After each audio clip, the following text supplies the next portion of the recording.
नमस्कार साथियों, आप सभी का स्टडी 91 के इस ऑनलाइन प्लेटफॉर्म पर मैं अमित आप सभी का हार्दिक स्वागत करता हूं।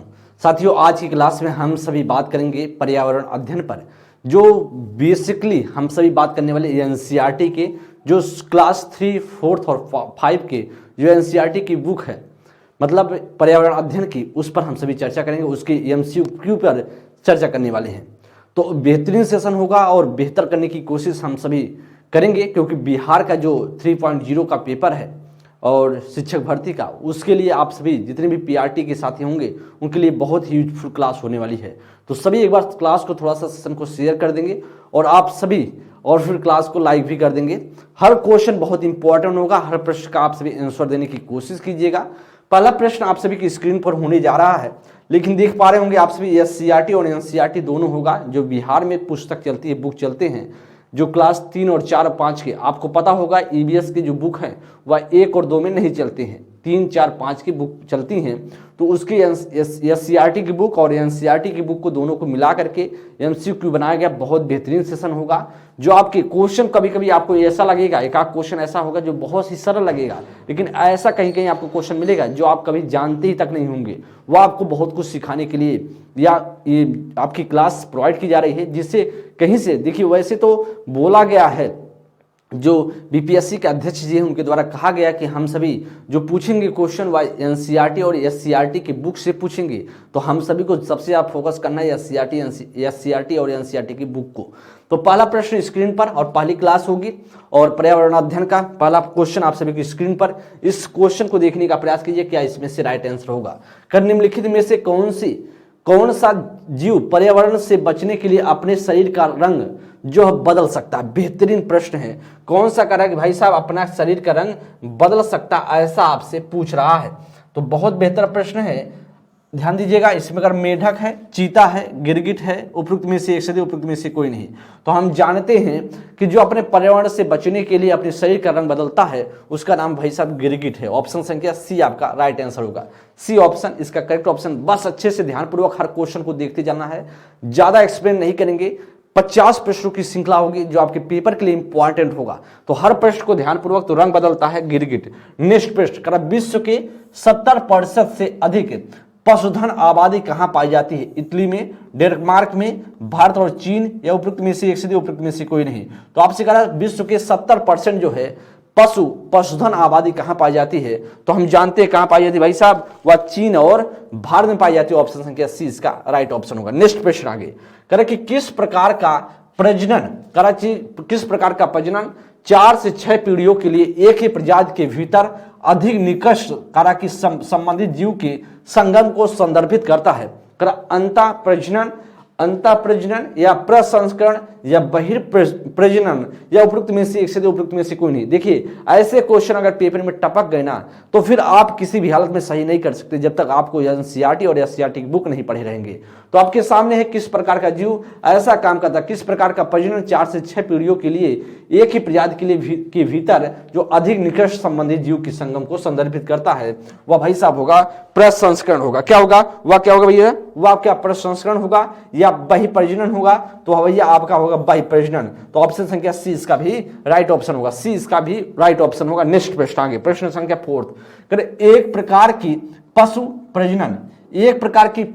प्रजनन विधि जिसमें एक प्रजाति के श्रेष्ठ नर को अन्य प्रजाति की श्रेष्ठ मादा के साथ प्रजनन कराया जाता है, उसे क्या कहा जाता है।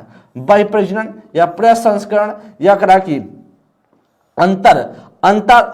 अंतरा जाति प्रजनन, या उपरोक्त में से एक से उपरोक्त में से कोई नहीं। बहुत बेहतरीन प्रश्न है। क्वेश्चन को देखिए और हर प्रश्न का आंसर देने की कोशिश में लगे रहेंगे आप सभी। तो एक प्रकार की पशु प्रजनन विधि जिसमें एक प्रजाति के श्रेष्ठ नर को अन्य प्रजाति के श्रेष्ठ मादा के साथ प्रजनन कराया जाता है। मतलब किसी एक प्रजाति के जो श्रेष्ठ नर है और किसी अलग प्रजाति की बात करेंगे तो अलग करा के किसी अन्य प्रजाति के श्रेष्ठ मादा के साथ जो प्रजनन होता है उसे हम क्या बोलते हैं, उसे बोलते हैं प्रसंस्करण बोला जाता है। ऑप्शन संख्या बी इसका राइट होगा। क्या होगा, बी ऑप्शन इसका राइट आंसर होगा। नेक्स्ट प्रश्न यहाँ पे आपको फिल करना है। करा को मधुमक्खी पालन के रूप में भी जाना जाता है, जिसमें उपयोगी उत्पादों को प्राप्त करने के लिए मधुमक्खियों को कृत्रिम पालन और छत्तों का रख रखाव किया जाता है? बागवानी कृषि, एपीकल्चर, रैचिंग खेती या उपयुक्त में से एक से दो उपयुक्त में से कोई नहीं। बेहतरीन प्रश्न है। प्रश्न संख्या 5 नंबर के लिए कोशिश कीजिएगा आप सभी बताने का क्या इसमें से राइट ऑप्शन होगा। तो आपसे कह रहा है मधुमक्खी पालन के रूप में जाना जाता है, तो मधुमक्खी पालन के रूप में किसे जाना जाता है भैया? एपीकल्चर को जाना जाता है। तो राइट ऑप्शन क्या बनेगा? ऑप्शन संख्या बी इसका राइट ऑप्शन होगा, क्योंकि एपीकल्चर के बाद में करेक्ट एपीकल्चर को मधुमक्खी पालन के रूप में जाना जाता है, जिसमें उपयोगी उत्पादों को प्राप्त करने के लिए मधुमक्खियों का कृत्रिम पालन और छत्तों का रखरखाव किया जाता है। सीधा बी ऑप्शन बनेगा। आगे कह रहा है काठियावाड़ी भारतीय घोड़े की, काठियावाड़ी भारतीय घोड़े की एक महत्वपूर्ण नस्ल है। यह सामान्यतः पाया जाता है करेक्ट गुजरात और राजस्थान में, पंजाब, बिहार या उपयुक्त में से एक से उपयुक्त में से कोई नहीं। तो करेक्ट काठियावाड़ी जो भारतीय घोड़े का क्या है? एक प्रजाति है या नस्ल है या महत्वपूर्ण नस्ल है या किस क्षेत्र में पाया जाता है? तो आपके सामने ऑप्शन तो दिख ही रहा होगा, या आपका एनसीईआरटी के बुक में आप जाएंगे क्लास 3 के तो आपको देखने को मिलेगा। तो करेक्ट ऑप्शन बनेगा गुजरात और राजस्थान। ऑप्शन संख्या आपका ए बन जाएगा। नेक्स्ट प्रश्न आगे, प्रश्न संख्या 7, पशुपालन में अंतः प्रजनन किया जाता है क्योंकि यह समयुग्मता बढ़ाता है, या फिर करें यह शक्ति बढ़ाता है, या नस्ल में सुधार करता है, या उपयुक्त में से एक से दो उपयुक्त में से कोई नहीं। तो प्रश्न संख्या 7 का क्या बनेगा? बेहतरीन प्रश्न है। पशुपालन में जो अंतः प्रजनन किया जाता है, क्यों अंतः प्रजनन किया जाता है पशुपालन में? तो यह समयुग्मजता को क्या करता है? बढ़ाता है। इसीलिए क्या किया जाता है भाई साहब? अंतः प्रजनन किया जाता है। ऑप्शन संख्या ए इसका राइट ऑप्शन।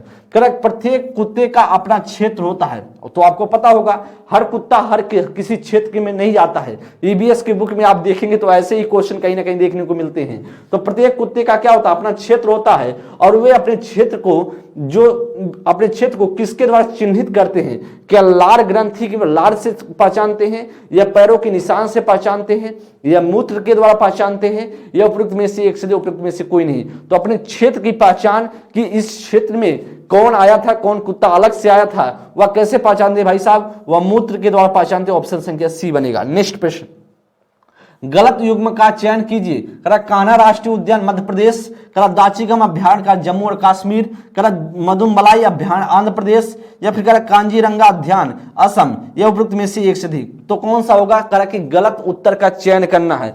गलत उत्तर का आपको चयन करना है। बेहतरीन प्रश्न है। इसका क्या राइट ऑप्शन? राष्ट्रीय उद्यान नेशनल जो पार्क है वह आपका कह रहा है कि भाई साहब इसमें से कौन सा गलत होगा? तो कान्हा राष्ट्रीय उद्यान आप जानते हैं मध्य प्रदेश में, दाचीगम की बात करें जम्मू और कश्मीर है, मधुमलाई आंध्र प्रदेश की बात करें, यही क्या है? गलत है। ऑप्शन संख्या आपका क्या बने? ऑप्शन संख्या सी इसका राइट ऑप्शन बनेगा। क्या भैया? आपका ऑप्शन संख्या सी इसमें से राइट ऑप्शन बनेगा। नेक्स्ट प्रश्न, काजीरंगा असम में है जो एक सिंगंडे के लिए प्रसिद्ध है, तो ऑप्शन संख्या सी बनेगा। कह रहा काफी पौधे के किस भाग से प्राप्त किया जाता है? जो काफी होता ना वो पौधे के किस भाग से प्राप्त किया जाता है, ऐसा आपसे पूछ रहा है। जड़ों से, फूल से, फल से, या उपयुक्त में से एक से उपयुक्त में से कोई नहीं। तो प्रश्न संख्या 10 नंबर का क्या राइट आंसर होगा? बहुत ही महत्वपूर्ण है। तो हम जानते हैं जो काफी पौधे के किस भाग से प्राप्त किया जाता है वह फल से प्राप्त किया जाए। ऑप्शन संख्या सी होगा। नेक्स्ट है, पश्चिमी हिमालय में उच्च पर्वतीय जो है वनस्पतियां 3000 मीटर तक की ऊंचाई तक की उपलब्ध होती हैं, जबकि पूर्वी हिमालय में 4000 मीटर की ऊंचाई तक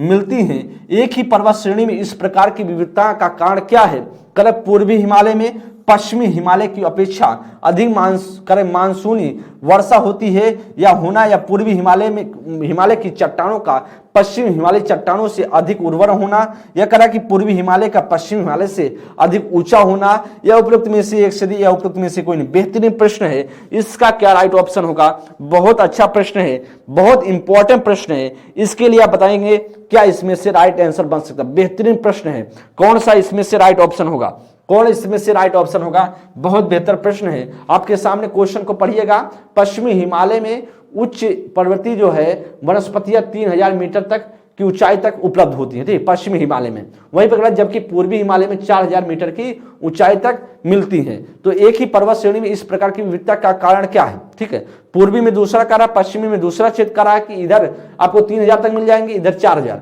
तो क्यों ऐसा होता है? तो हम जानते हैं पूर्वी हिमालय में पश्चिमी हिमालय की अपेक्षा अधिक मानसूनी क्या होती है? मानसूनी वर्षा होती है। इस मानसूनी वर्षा होने की वजह से ऐसा पाया जाता है। ऑप्शन संख्या आपका सी होगा। नेक्स्ट प्रश्न आगे, मैंग्रोव वन के लिए निम्नलिखित में से कौन सा क्षेत्र प्रसिद्ध है? करा पश्चिम बंगाल में सुंदरबन, या करा कलिम्पांग का लावा जंगल, या फिर उड़ीसा का दंडकारण्य जंगल, या उपरोक्त उत्तर प्रदेश का जिम कार्बेट या जो कार्बन नेशनल पार्क है, या उपरोक्त में से एक से उपरोक्त में से कोई नहीं। तो इसके लिए प्रश्न संख्या 12 नंबर की कौन सा राइट ऑप्शन हो? बेहतरीन प्रश्न है। मैंग्रोव वन के लिए निम्नलिखित में से कौन सा क्षेत्र प्रसिद्ध है?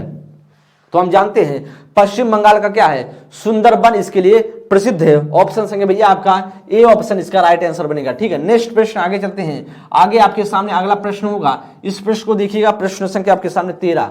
करे याक पशु भारत के किस क्षेत्र में पाया जाता है? करे सुंदरबन, मध्य प्रदेश, लद्दाख, हिमालय, हिमाचल प्रदेश, या उपरोक्त में से एक से।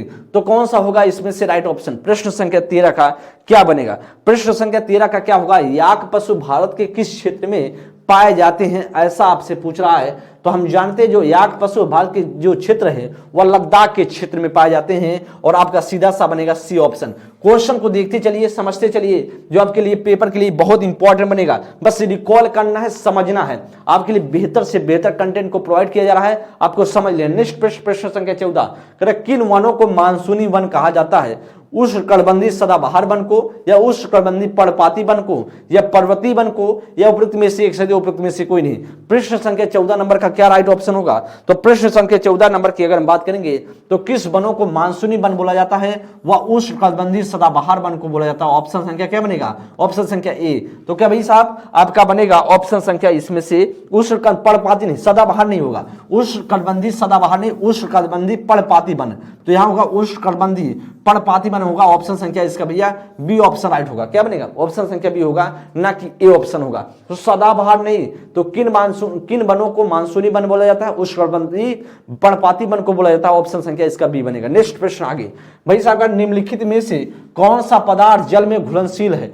मिट्टी का तेल, केरोसिन जिसे बोलते हैं, नमक साबुन, या चीनी सिरका नमक, या तारपीन नींबू का रस, या पेट्रोल, या उपरोक्त में से एक से उपरोक्त में से कोई नहीं। तो इसमें से कौन सा ऐसा है जो जल में घुलनशील होगा? कौन सा ऐसा है जो जल में घुलनशील है? बेहतरीन प्रश्न है, इसके लिए बताइएगा क्या आपका राइट ऑप्शन होगा। तो हम जानते हैं मिट्टी का तेल क्या जल में मिलता है? ना मिलता। अगर मिलता तो आप जानते हैं जब आपके गड्ढे घर के आसपास होता है तो लोग कहते हैं कि मच्छर ना पड़ने पाए, वहां पर क्या कर दीजिए, मिट्टी का तेल डाल दीजिए, तो घुलता नहीं है। नमक तो भाई साहब घुल जाएगा, साबुन भी घुल जाएगा, लेकिन मिट्टी का तेल नहीं घुलेगा, गलत है। और आपका चीनी घुल जाएगा, सिरका भी घुल जाएगा, नमक भी। ऑप्शन संख्या बी। तारपीन नहीं घुलेगा भाई, नींबू का रस घुल जाएगा अगर, लेकिन पेट्रोल नहीं घुलेगा। तो ऑप्शन संख्या सीधा सा बी ऑप्शन बनेगा। तो कौन सा करा कि जल में घुलनशील है? ऑप्शन संख्या बी इसका राइट आंसर। नेक्स्ट प्रश्न, कर वह विशेष रसायन जिसका उपयोग पानी को शुद्ध करने के लिए किया जाता है, करे कि एलपीजी, या विरंजक चूर्ण, या पोटेशियम परमैंगनेट, या उपरोक्त में से एक से उपरोक्त में से कोई नहीं। तो प्रश्न संख्या 16 का क्या राइट ऑप्शन होगा? बहुत ही इंपॉर्टेंट प्रश्न है, क्या इसमें से राइट ऑप्शन होगा? कर वह विशेष रसायन जिसका उपयोग पानी को शुद्ध करने के लिए किया जाता है। तो हम क्या किससे शुद्ध करते हैं? वह विरंजक चूर्ण किससे द्वारा शुद्ध करते हैं? ऑप्शन संख्या 20 का राइट ऑप्शन होगा। क्या भैया? विरंजक चूर्ण, आपका ऑप्शन संख्या बी। नेक्स्ट, वर्षा जल संग्रहण का अर्थ क्या है? वह जो वर्षा का जल का हम संग्रहण करते हैं उसका मीनिंग आपसे पूछ रहा है। करा कि भाई साहब वर्षा के जल को छतों के ऊपर से तथा पार्कों से बह जाने दिया जाता है, या तभी का सतही वर्षा जल से मिट्टी या गंदगी हटाना होता है, या फिर वर्षा के जल का भंडारण सतही या अधोकरस सतही जल भृत में होता है, या उपरोक्त में से एक से उपरोक्त में से कोई नहीं। प्रश्न संख्या 17 का क्या राइट ऑप्शन होगा? बहुत अच्छा प्रश्न है। प्रश्न संख्या 17 के लिए बताएंगे आप सभी क्या इसमें से करेक्ट ऑप्शन बन सकता है, क्या इसमें से बन सकता है? तो बताइएगा इसमें से क्या राइट ऑप्शन होगा जी एकदम।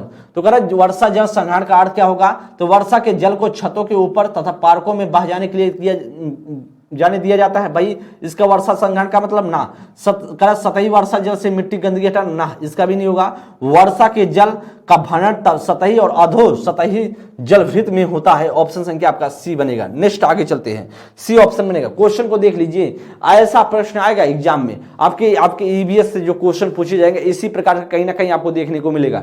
नेक्स्ट प्रश्न आगे, प्रश्न संख्या 18, पौधों में पानी देने के लिए प्रयोग की जाने वाली वह तकनीक क्या कहलाती है जिसमें संकीर्ण नलियों से पानी सीधा पौधों की जड़ में दिया जाता है?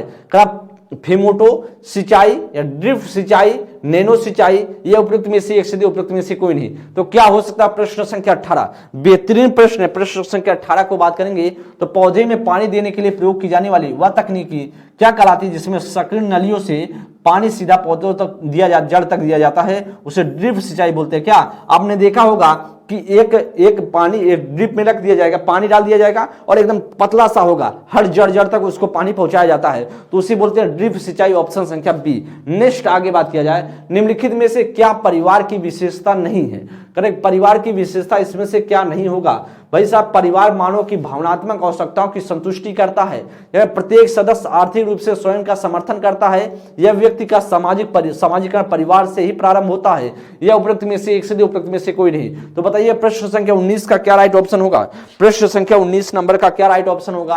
परिवार की विशेषता क्या नहीं है? तो परिवार की विशेषता यह तो बहुत अच्छा है कि परिवार मानव की भावनात्मक आवश्यकताओं की संतुष्टि करता है, यह तो परिवार की विशेषता है। लेकिन इसमें बी ऑप्शन, प्रत्येक सदस्य आर्थिक रूप से स्वयं का समर्थन करता है। ऐसा नहीं कि परिवार में ऐसा होता है स्वयं अपने आर्थिक सिर्फ आर्थिक जो है स्वयं आर्थिक का समर्थन करेगा, स्वयं आर्थिक रूप से समर्थन करेगा, ऐसा नहीं होता।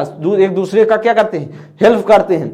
तो करेक्ट ऑप्शन 19 का बी ऑप्शन, क्योंकि हमसे पूछ रहा नहीं, या व्यक्ति का समाजीकरण, व्यक्ति का जो सोशलाइजेशन है, हमको आपको मैंने सीडी में पढ़ाया होगा कि सोशलाइजेशन जो चैप्टर है उसमें बोला जाता है कि जो बच्चे का सबसे पहले सोशलाइजेशन होता है, समाजीकरण होता है, वह परिवार से होता है, क्योंकि परिवार ही सब कुछ है। उसको एक तरीके से उसके समाजीकरण में बहुत बड़ा हाथ होता है। सीधा सा आपका राइट ऑप्शन बी होगा। नेक्स्ट प्रश्न, निम्नलिखित में से क्या संयुक्त परिवार की विशेषताएं हैं? निम्नलिखित में से क्या संयुक्त परिवार की विशेषताएं, ऐसा आपसे पूछ रहा है। सबसे वृद्ध व्यक्ति परिवार का मुखिया होता है, या फिर परिवार के सभी सदस्य एक दूसरे से प्यार करते हैं, या परिवार में बच्चे कम उम्र में ही अनुशासन सीख जाते हैं, या उपयुक्त में से एक से उपयुक्त में से कोई नहीं। तो बेहतरीन प्रश्न है, इस प्रश्न का जवाब दीजिएगा, क्या आपका राइट ऑप्शन होगा?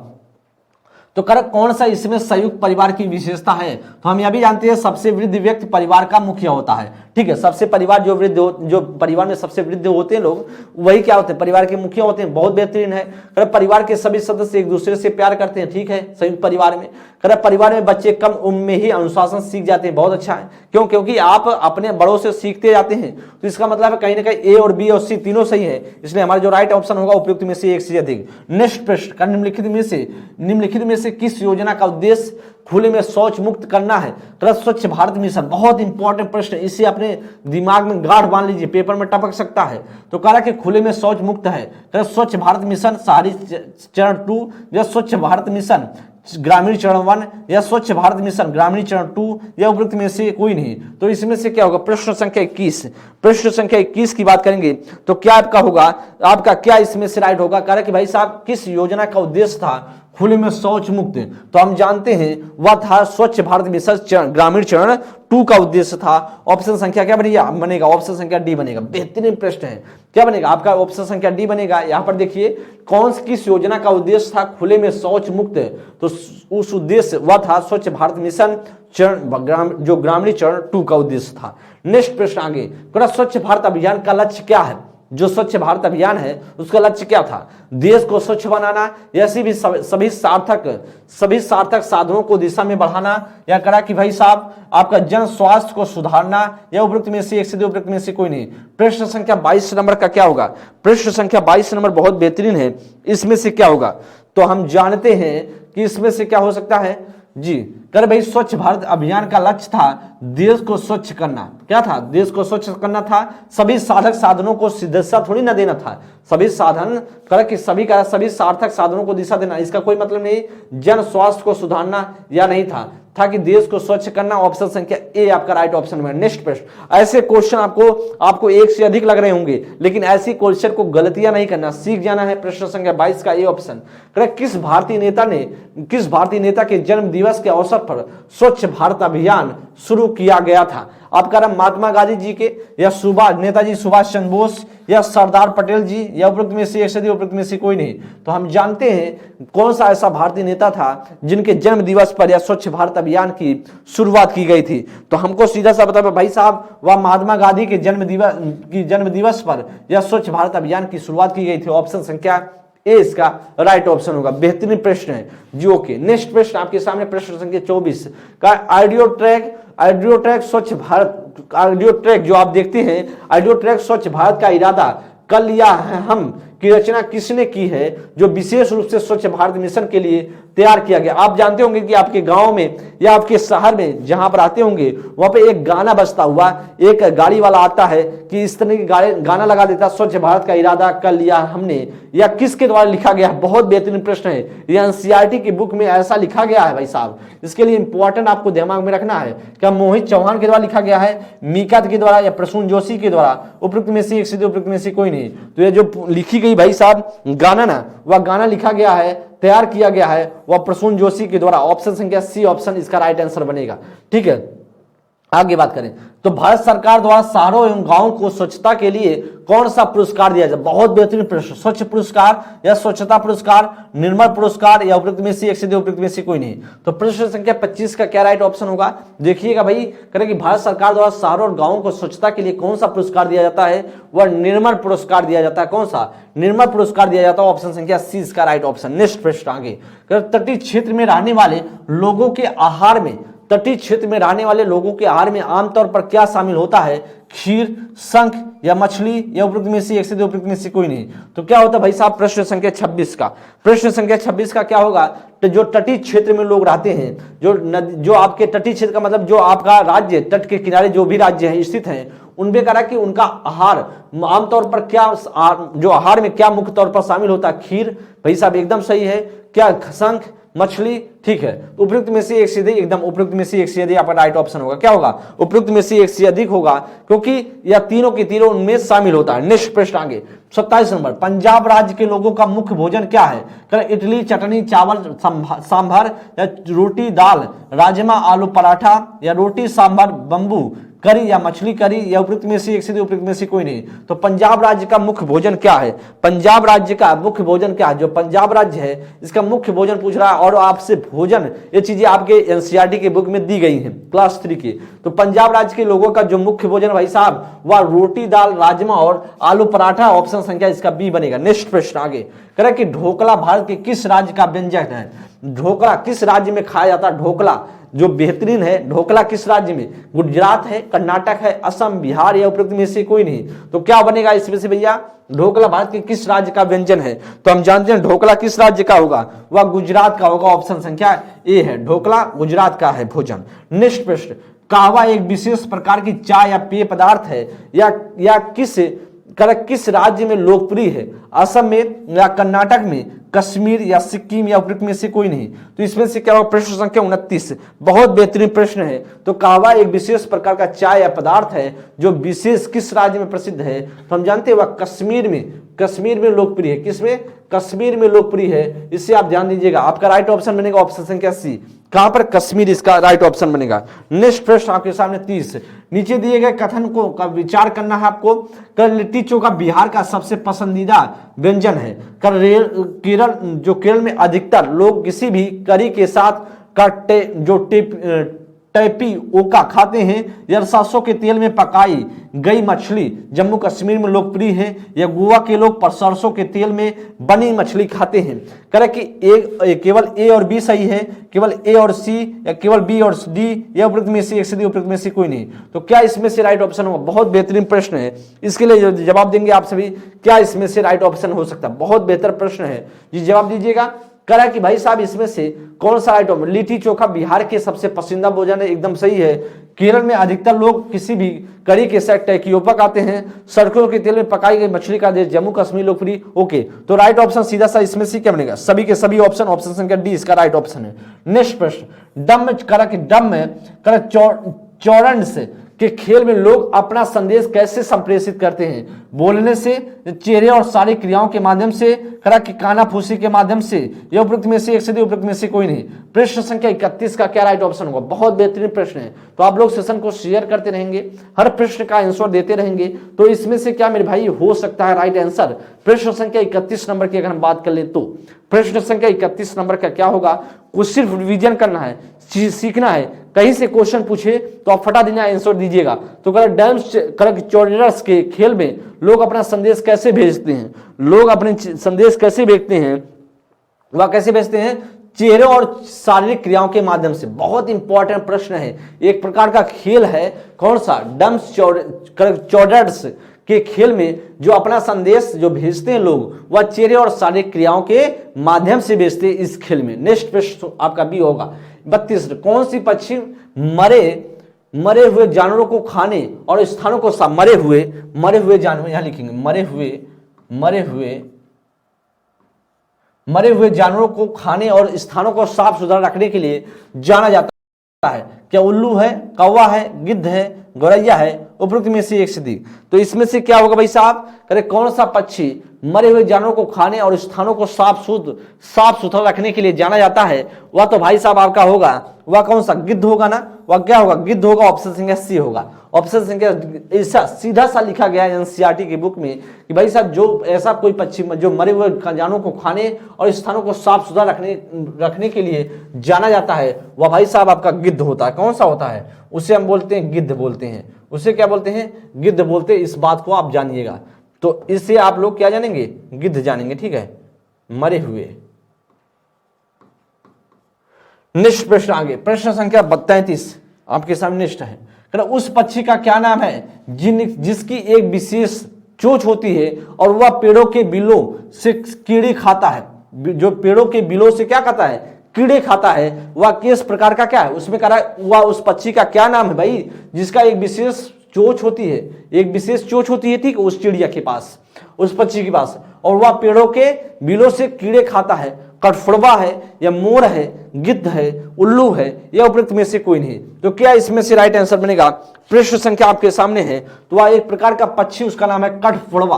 कौन सा है, कठफोड़वा है, जो अपने कीड़ों को खाता है, वह पेड़ों के कीड़ों को बिलों से कीड़े खाता है। नेक्स्ट आगे कहते कौन सा पक्षी इंसानों की आवाज की नकल कर सकता है और बहुत शोर कर सकता है? उल्लू है, मैना है, कठफोड़वा है, वो गिद्ध है, उपरोक्त में से कोई नहीं? बेहतरीन प्रश्न है, बहुत इंपॉर्टेंट प्रश्न है। आप सभी जानते होंगे जब हम सब छोटे रहते थे तो एक चिड़िया बोलती थी, उसका नाम था मैना, और जब वो मैना बोलता था ना तो हम सभी की उसकी आवाज को क्या करते, दोहराते थे। जब हम वो आवाज होता तो हम भी कू कू करके बोलते थे, जो हम कू बोलते थे और स्पीड से वो बोलता, जब हम और बोलते तो अभी और बोलता। तो ऐसा होता था, आपने देखा होगा, किया होगा नकल। तो कौन सा पक्षी इंसानों की आवाज की नकल कर सकता है और बहुत शोर कर सकता है? उसका नाम उल्लू ना भाई, मैना एकदम सही है। वह कौन सा पक्षी है, वह मैना है। ऑप्शन संख्या बी। ऐसे हूबहू आपके एनसीईआरटी से क्वेश्चन एकदम टपकने वाले हैं बिहार 3.0 के पेपर में, जो पीआईटी के मेरे साथी होंगे। तो 34 का बी ऑप्शन। नेक्स्ट प्रश्न, इंद्रधनुष के विषय में दिए गए कथनों पर विचार करना है। यह सामान्यतः वर्षा के पश्चात दिखता है। करा कि इंद्रधनुष को देखने के लिए प्रेक्षक की पीठ सूर्य की ओर होनी चाहिए। इंद्रधनुष के निर्माण में जल की सूक्ष्म बूंद प्रिज्म की भांति कार्य करती है। केवल एक, केवल बी, केवल सी, या उपरोक्त में से एक से उपरोक्त में से कोई नहीं? तो प्रश्न संख्या 35 का क्या राइट ऑप्शन होगा? बहुत अच्छा प्रश्न है। प्रश्न संख्या 35 का क्या राइट ऑप्शन होगा? तो हम जानते हैं इंद्रधनुष के अगर बारे में बात किया जाए तो सभी के सभी इसमें से पॉइंट सही है। यह सामान्यतः वर्षा के पश्चात दिखता है, ठीक है। या अगर इंद्रधनुष को देखने के लिए प्रेक्षक की पीठ सूर्य की ओर चाहिए, एकदम सही है, यह भी सही है और यह भी सही है। इंद्रधनुष के निर्माण में जल की सूक्ष्म बूंद प्रिज्म की भांति कार्य करती है, एकदम सही है। तो राइट ऑप्शन सीधा सा होगा उपयुक्त में से एक से दी, ऑप्शन संख्या डी। नेक्स्ट, इंद्रधनुष बनने का कारण क्या है? विक्षेपण है या अपवर्तन है या पूर्ण आंतरिक परिवर्तन है, या उपयुक्त में से एक से दी, उपयुक्त में से कोई नहीं? तो प्रश्न संख्या 36 का क्या बनेगा? हम जानते हैं प्रश्न संख्या 36 का क्या राइट ऑप्शन हो सकता है, क्या रीजन है जी बताएंगे। इसमें इंद्रधनुष का बनने का क्या कारण? विक्षेपण है, एकदम सही है। अपवर्तन है, ठीक है। पूर्ण आंतरिक परिवर्तन, या भी रीजन है। तो हम कह सकते हैं इसका राइट ऑप्शन ऑप्शन संख्या डी कह सकते हैं। सभी के सभी इसमें से राइट आंसर बनेगा। सभी इसका रीजन है जो इंद्रधनुष बनने का कारण होता है। बारिश की बौछार के बाद एक इंद्रधनुष कहां दिखाई देता है? कहीं भी सूर्य की स्थिति से पृथक, या सूर्य की ओर, या सूर्य के विपरीत, या उपयुक्त में से एक से उपयुक्त में से कोई नहीं? बेहतरीन प्रश्न है, बहुत इंपॉर्टेंट प्रश्न है। प्रश्न संख्या 37 नंबर के लिए बताएंगे आपका क्या होगा? बारिश के बौछार के बाद करा कि भाई साहब एक इंद्रधनुष कहाँ दिखाई देता है? क्या कहीं भी यह सूर्य की स्थिति से पृथक दिखाई देगा? नहीं भाई, सूर्य की ओर ना, एकदम नहीं, सूर्य के विपरीत दिखाई देता। ऑप्शन संख्या सी बनेगा। ऑप्शन संख्या सी इसमें से राइट ऑप्शन होगा। तो पानी के बौछार के बाद इंद्रधनुष कहां दिखाई देता है? वह सूर्य के विपरीत दिखाई देता है। ऑप्शन संख्या सी है। 38, भारत सरकार ने मिशन इंद्रधनुष किसके द्वारा शुरू किया गया? राष्ट्रीय टीकाकरण कार्यक्रम, पोलियो की रोकथाम या टीबी जागरूकता कार्यक्रम। उपयुक्त में से एक सदी, उपयुक्त में से कोई नहीं। प्रश्न संख्या 38 का क्या राइट ऑप्शन होगा? प्रश्न संख्या 38 का क्या राइट ऑप्शन होगा? बहुत इंपॉर्टेंट प्रश्न है। आप जानते हैं भारत सरकार के द्वारा जो करा कि मिशन इंद्रधनुष किसके लिए शुरू किया गया? वह किसके लिए? वो राष्ट्रीय टीकाकरण कार्यक्रम के लिए शुरू किया गया था। आपको पता होगा। आपका जो राइट आंसर होगा, एनसीईआरटी का बुक जब पढ़ेंगे तो आपको मिलेगा। एनसीईआरटी की बुक का निचोड़ है, ये समझ लीजिए। अगर एनसीईआरटी आपको पढ़ना है तो इस क्लास को देख लीजिए, बस काम हो गया। एनसीईआरटी और एससीईआरटी दोनों को आपको हम पढ़ा देंगे, अच्छे से रिकॉल करा देंगे। समझ के जाइए, पढ़ के जाइए, एग्जाम में अवश्य यहां से क्वेश्चन मिलेंगे। क्योंकि एग्जाम जो एग्जामिनर है वह ऐसा अध्यक्ष, बीपीएससी के अध्यक्ष की बात करेंगे, उनके द्वारा खुद बोला गया है एससीईआरटी और एनसीईआरटी की बुक को आधार बना के क्वेश्चन पूछा जाएगा। नेक्स्ट प्रश्न आगे 39, केले के पौधे के किस भाग में संग्रहित भोजन हमें खाद्य के रूप में प्रदान होता है? जो जड़, पुष्प, तना, या उपयुक्त में से एक से उपयुक्त में से कोई नहीं। प्रश्न संख्या 39 का क्या होगा? तो हम बताइएगा, जो केले के पौधे का कौन सा भाग हम क्या करते हैं? कौन से पौधे के में संग्रहित भोजन हमें खाद्य के रूप में प्राप्त होता है? भाई साहब, वो हम क्या खाते हैं? वह केले के पौधे के पुष्प भाग। क्या होगा भाई? पुष्प में संग्रहित भोजन हमें खाद्य रूप में प्रदान किया जाता है। 39 का सीधा सा भाई साहब आपका ए पुष्प, आपका बी ऑप्शन बनेगा। नेक्स्ट है 40, निम्नलिखित में से कौन सा खाना पकाने वाला ईंधन सबसे अधिक पर्यावरण अनुकूल है? कोयला है या फिर प्राकृतिक गैस है, सूर्य की किरणें, रोशनी है? उपयुक्त में से एक से उपयुक्त में से कोई नहीं। बहुत अच्छा प्रश्न है, इसके लिए जवाब दीजिएगा। इसमें से कौन सा राइट ऑप्शन बन सकता है? निम्नलिखित में से कौन सा, निम्नलिखित में से आपसे करा है, निम्नलिखित में से कौन सा, निम्नलिखित में से भाई साहब कौन सा खाना पकाने वाला ईंधन सबसे अधिक पर्यावरण अनुकूल है? बेहतरीन प्रश्न है, इसके लिए जवाब देंगे आप लोग। इसके लिए जवाब दीजिएगा, क्या आपका राइट आंसर बन सकता है? बहुत अच्छा प्रश्न है जी, एकदम। तो प्रश्न संख्या 40 की अगर हम बात करेंगे ना, तो प्रश्न संख्या 40 का होगा प्राकृतिक गैस। क्या होगा? प्राकृतिक गैस होगा। तो आपका सीधा सा कारण, निम्नलिखित में से कौन सा खाना पकाने वाला ईंधन सबसे अधिक पर्यावरण अनुकूल है? वह है भाई साहब प्राकृतिक गैस है। कौन सा? प्राकृतिक गैस है। ऑप्शन संख्या बी ऑप्शन। नेक्स्ट है, निम्नलिखित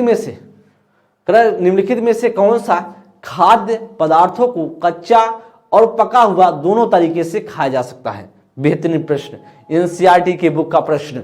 करेक्ट कि कौन सा ऐसा खाद्य पदार्थ है जिसे हम कच्चा भी खाते हैं और पका हुआ दोनों तरीके से खाया जा सकता है? क्या वह पालक और आलू, या मिर्च और बैगन, या फिर आपका पत्ता गोभी और गाजर, या जो ब्रोकली और राजमा, या उपयुक्त में से कोई नहीं? तो क्या बनेगा इसका करेक्ट ऑप्शन? प्रश्न संख्या 41 का। तो हम सब जानते भाई साहब, पालक कच्चा खाते हैं क्या? ना। आलू कच्चा खाते हैं? नहीं।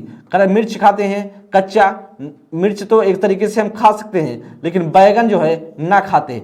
पत्ता गोभी खा सकते हैं, और गाजर ये पका हुआ भी खाते हैं और कच्चा भी खाते हैं। ऑप्शन संख्या सी है। तो ऑप्शन संख्या सी बनेगा। पत्ता गोभी कच्चा भी खा लेते हैं और गाजर भी कच्चा खाया जा सकता है। क्योंकि पत्ता गोभी का आप देखे होंगे कि जब आप चाउमीन खाने जाते होंगे तो पत्ता गोभी डाल का जो उसको पतला पतला काट करके उसमें डाल देता है ना, ऐसा है। तो आप सभी खा सकते हैं। तो ऑप्शन संख्या सी बनेगा।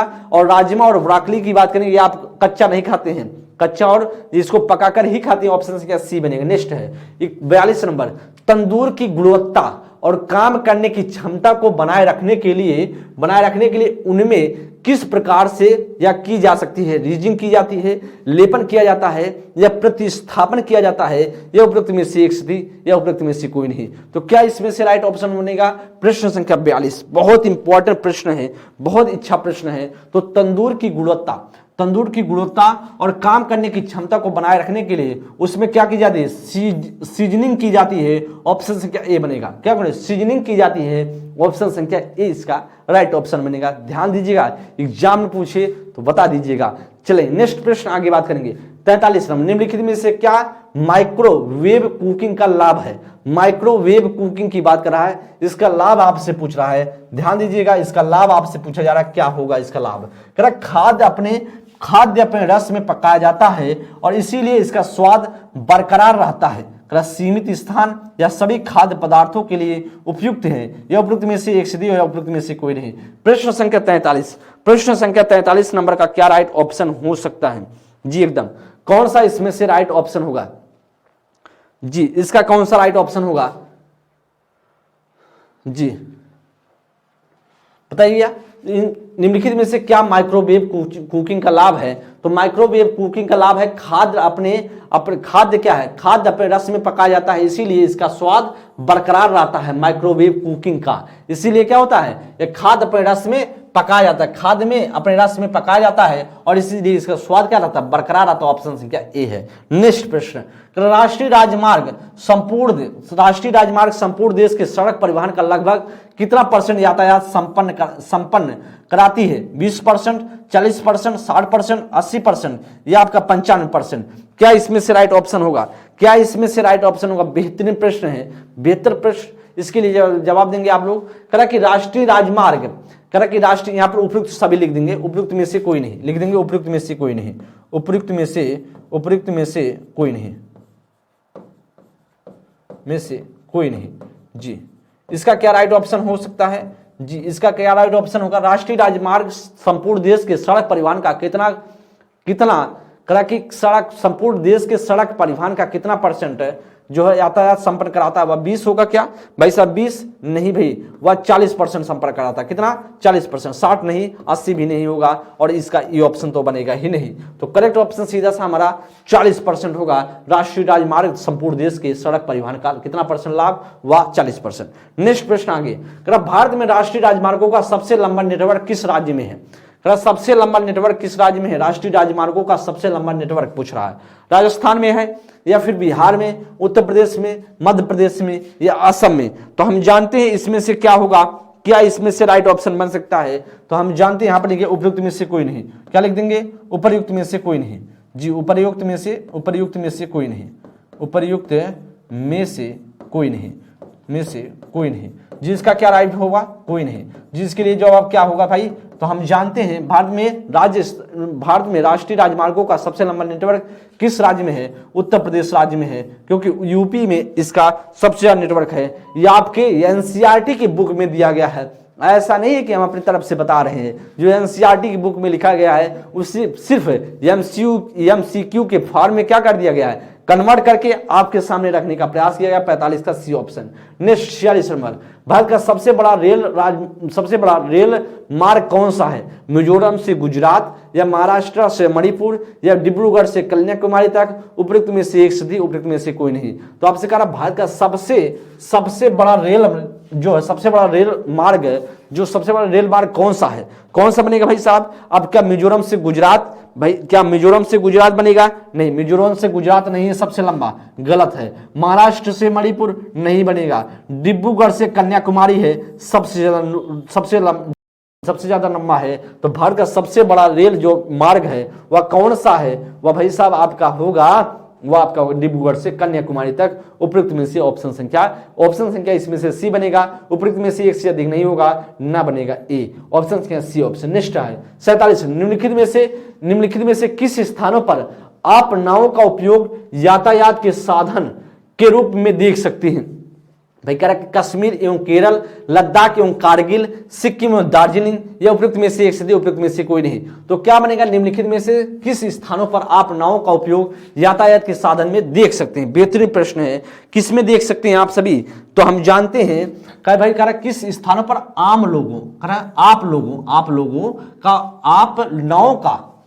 नाव का उपयोग यातायात के रूप में देख सकते हैं। तो कश्मीर और केरल होगा। क्या होगा? कश्मीर और केरल। लद्दाख और कारगिल नहीं है, गलत है। सिक्किम और दार्जिलिंग ना भाई, आपका या तो न डी बनेगा न ई बनेगा। तो होगा जो आप नाव का उपयोग यातायात के साधन में जो करते हैं ना, वह कश्मीर के क्षेत्र में करते हैं और केरल के क्षेत्र में। आपका ए ऑप्शन बनेगा। 48, कक्षा की अंतरक्रियाओं का उचित मूल्यांकन किस द्वारा किया जाता है? अगर क्लासरूम का करा है, क्लासरूम में जो इंटरेक्शन हो रहा है, ध्यान दीजिएगा, क्लासरूम का जो इंटरेक्शन हो रहा, अंतःक्रिया हो रहा है क्लास में, उचित मूल्यांकन द्वारा, किस मूल्यांकन द्वारा किया जाता है, किसके द्वारा आप सबसे ज्यादा बेहतर तरीके से मूल्यांकन करेंगे?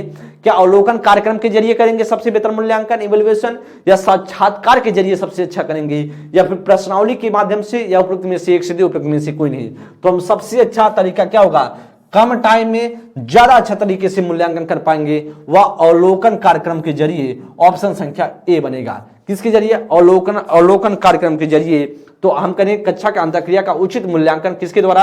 अवलोकन कार्यक्रम के द्वारा किया जा सकता है, ऐसा आप कह सकते हैं। नेक्स्ट आगे 49, मनुष्य के कान में वह झिल्ली, मनुष्य के कान में वह झिल्ली जो कंपन करती है और सुनने में मदद करती है, वह क्या कहलाता है भाई साहब?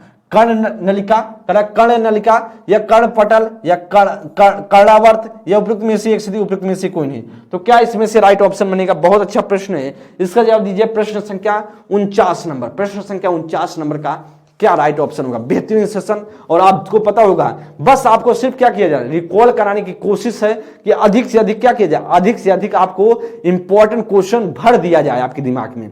ऐसा मेरा उद्देश्य नहीं कि आपको हम पूरा अच्छे तरीके से पढ़ा रहे हैं, देखिए पढ़ाना होता तो हम आपको लास्ट टाइम में चीजें क्या होता है, लास्ट टाइम में आपको वो चीजें दी जाती हैं जो पेपर में आने की संभावना होती है, और अधिक से अधिक आप क्वेश्चन आपके सामने से जरिए से आपके सामने से गुजर पाए, यह इंपॉर्टेंट रखा जाता है। तो लास्ट टाइम में हम यही प्रयास कर रहे हैं कि आप एससीईआरटी और एनसीईआरटी जो बिहार का है, जो आपका एनसीईआरटी तो आप जानते पूरे भारत में वही चलता है बुक 3, 4 और 5 का, और एससीईआरटी की बात करें जो बिहार सरकार के जो बुक हैं क्लास 3 और 4, 5 के, उसके भी क्वेश्चन आपके सामने रखने का प्रयास किया जा रहा है कि एमसीक्यू के फॉर्म में। तो इसमें से क्या होगा, मनुष्य के कान में वह झिल्ली जो कंपन करती है और सुनने में मदद करती है, उसे हम क्या बोलते हैं? बेहतरीन है, इसके लिए जवाब दीजिएगा। क्या आपका राइट होगा? प्रश्न संख्या 49, तो उससे बोलते हैं कर्ण पटल बोलते हैं। क्या भाई? उससे बोलते हैं कर्ण पटल बोला जाता है। ऑप्शन संख्या इसका बी राइट ऑप्शन होगा। मनुष्य के कान में वह झिल्ली जो कंपन करती है और सुनने में मदद करती है, उसे बोलते हैं कर्ण पटल बोला जाता है। नेक्स्ट प्रश्न, मानव शरीर के किस अंग में लिम्फोसाइट्स बनते हैं? बेहतरीन प्रश्न है, साइंस का प्रश्न, और आपको लगता होगा साइंस का प्रश्न है ना, तो साइंस का प्रश्न नहीं है, एक तरीके से ईबीएस का है, आपके शरीर से जुड़ा हुआ है। तो आपको पता होगा ईबीएस क्लास 3, 4 और 5 में ना साइंस की बुक नहीं चलती भाई, ईबीएस में सब कुछ है। उसी ईबीएस में आपको रख दिया जाएगा ज्योग्राफी, उसी में पॉलिटी, उसमें इकोनॉमी, जितना भी कुछ हो, वैसे मतलब वैसे कोई पर्टिकुलर बुक नहीं चलता उसके लिए। जीएस के लिए सिर्फ ईबीएस की बुकें चलती हैं क्लास 3, 4 और 5 के लिए। तो आपको सीधा सा पता होगा जब 3, 4, 5 का होगा तो उसमें कहीं ना कहीं साइंस का भी उसमें कुछ ना कुछ कलेक्शन रहेगा, कुछ ना कुछ हिस्ट्री का भी कुछ ना कुछ कलेक्शन रखने का कोशिश किया जाएगा, कुछ ना कुछ आपके जो इन्वायरमेंट से संबंधित, मतलब एक तरीके से आपका भौगोलिक रूप से रखने का प्रयास किया गया, सबका मिक्सचर। और बहुत ही सरलतम प्रश्न, बहुत ही यूनिक प्रश्न जो हूबहू एग्जामिनर लाइन से लाइन उठाकर पूछ लेता है। बस इतना सा ध्यान रखना है और आपको समझना, क्योंकि आप जानते हैं अगर आप सभी पीआरटी के स्टूडेंट हैं तो आपको क्लास 1 से 5 के स्टूडेंट को पढ़ाना है। तो जब क्लास से 1 से 5 के स्टूडेंट को पढ़ाएंगे आप, तो कहीं ना कहीं उनके बुक के बारे में, उनके सामान्य जानकारी के बारे में आपको पता होगा, तभी आप किस चीज को बेहतर तरीके से समझा सकते हैं। जब कोई नॉलेज ही ना हो तो आप बेहतर कैसे समझा सकते हैं? इसीलिए एग्जामिनर आपके एनसीईआरटी और एससीईआरटी का बुक का कलेक्शन का कोशिश करता है, उस वहां से क्वेश्चन पूछा जाए। तो मानव मनुष्य के किस अंग में लिम्फोसाइट्स बनते हैं? क्या यकृत में? ना भाई, यकृत में नहीं होगा।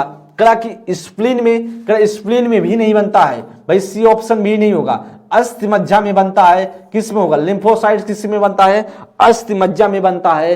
तो कहेंगे मनुष्य के किस अंग में लिम्फोसाइट्स बनते हैं? वह लिम्फोसाइट्स बनता है अस्थि मज्जा में। ऐसा आप बता के एग्जामिनर को चले आएंगे। अगर इस प्रकार के क्वेश्चन आप सभी के पेपर में पूछता है तो आप अच्छे तरीके से करके आइएगा।